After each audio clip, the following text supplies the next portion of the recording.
Hello, I'm Severin Suzuki speaking for ECHO, the Environmental Children's Organization. We're a group of 12 and 13-year-olds trying to make a difference. Vanessa Seti, Morgan Geisler, Michelle Quigg, and me. We've raised all the money to come here ourselves, to come 5,000 miles to tell you adults you must change your ways. Coming up here today, I have no hidden agenda. I am fighting for my future. Losing my future is not like losing an election or a few points on the stock market. I am here to speak for all generations to come. I am here to speak on behalf of the starving children around the world whose cries go unheard. I am here to speak for the countless animals dying across this planet because they have nowhere left to go. I am afraid to go out in the sun now because of the holes in our ozone. I am afraid to breathe the air because I don't know what chemicals are in it. I used to go fishing in Vancouver, my home, with my dad, until just a few years ago, we found the fish full of cancers. And now we hear of animals and plants going extinct, every day vanishing forever. In my life, I have dreamt of seeing the great herds of wild animals, jungles and rainforests, full of birds and butterflies. But now I wonder if they will even exist for my children to see. Did you have to worry of these things when you were my age? All this is happening before our eyes, and yet we act as if we have all the time we want and all the solutions. I'm only a child, and I don't have all the solutions. But I want you to realize, neither do you. You don't know how to fix the holes in our ozone layer. You don't know how to bring the salmon back up a dead stream. You don't know how to bring back an animal now extinct. And you can't bring back the forest that once grew where there is now a desert. If you don't know how to fix it, please stop breaking it.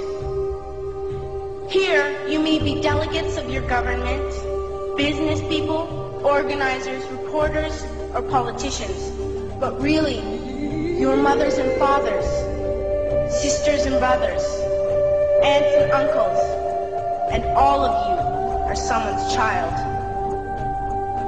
I'm only a child, yet I know we are all part of a family, 5 billion strong, in fact 30 million species strong. And borders and governments will never change that.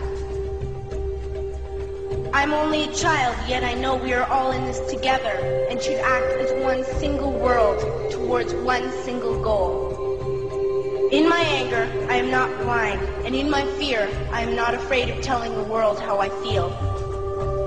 In my country, we make so much waste. We buy and throw away, and yet northern countries will not share with the needy. Even when we have more than enough, we are afraid to share. We are afraid to let go of some of our wealth. In Canada, we live the privileged life, with plenty of food, water, and shelter. We have watches, bicycles, computers, and television sets. The list could go on for 2 days.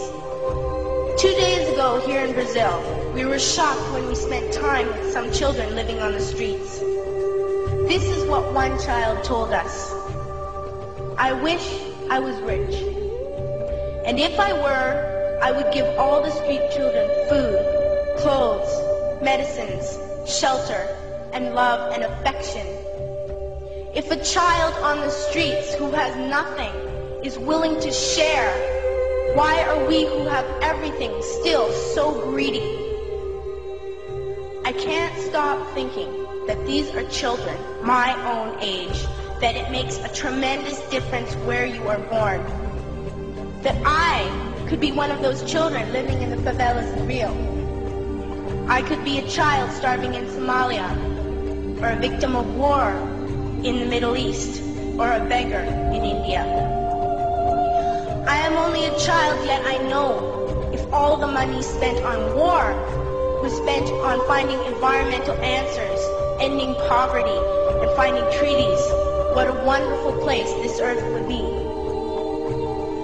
At school, even in kindergarten, you teach us how to behave in the world. You teach us not to fight with others, to work things out, to respect others, to clean up our mess, not to hurt other creatures, to share, not be greedy. Then why do you go out and do the things you tell us not to do? Do not forget why you are attending these conferences, who you're doing this for. We are your own children. You are deciding what kind of world we are growing up in. Parents should be able to comfort their children by saying, everything's going to be all right. It's not the end of the world, and we're doing the best we can. But I don't think you can say that to us anymore. Are we even on your list of priorities? My dad always says, you are what you do, not what you say. Well, what you do makes me cry at night. You grown-ups say you love us, but I challenge you, please, make your actions reflect your words. Thank you.